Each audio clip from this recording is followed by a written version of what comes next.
Last week I made a video that focused on having no regrets. And this video was not the best video that I've ever made. There's no such thing as having no regrets. In that video, I stated that I have no regrets. And that was probably a naive statement for me to state. See, to be human is to have regrets. Now, there are various intensities of regrets or various different levels of regrets, but we all have regrets.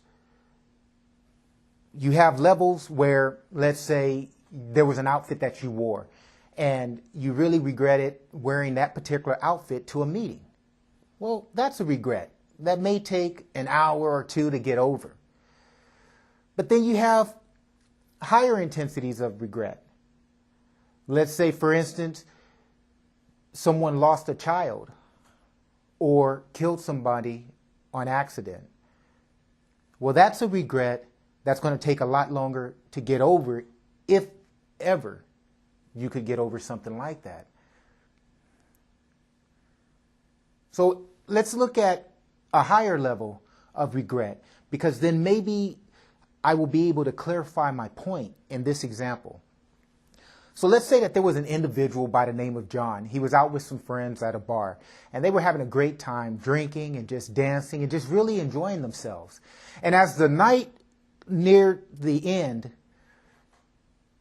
John was ready to head. He was ready to go home.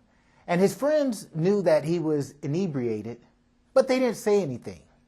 John felt that he would be fine to drive. He jumps in the car, he drives down the road, and then he accidentally hits a pedestrian because he's drunk. That's an event that is life-changing. That's an event that will cause a regret for John that he may never ever be able to get over. Not to mention, he's going to have to do some serious prison time for that incident. So his life has been forever changed.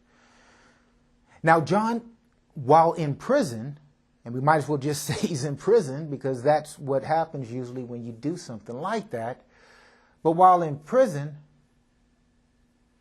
John has two choices.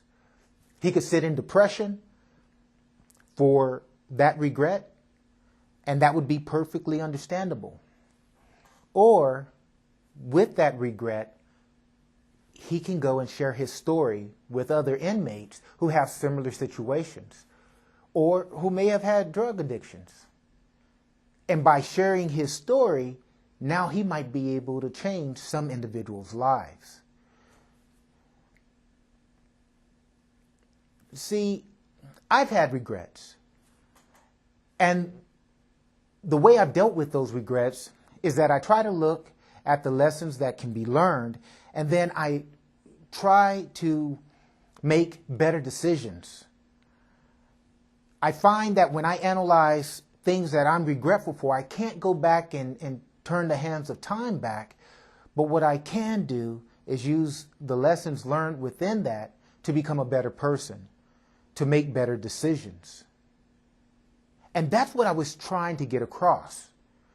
I was trying to send a message that was coming from my heart, just explaining that, look, I know that there are things that individuals have regrets about.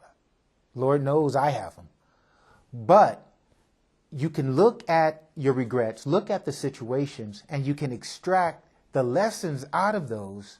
And if you can't use those lessons on yourself because maybe the regret is just that painful, well, maybe it would be therapeutic for you to share your story with someone and possibly change their lives.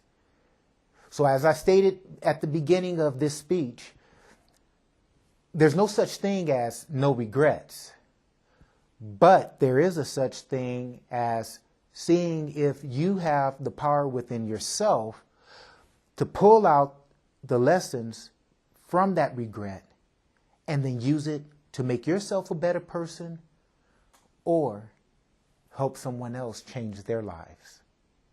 I hope you enjoyed this video. Thanks for watching.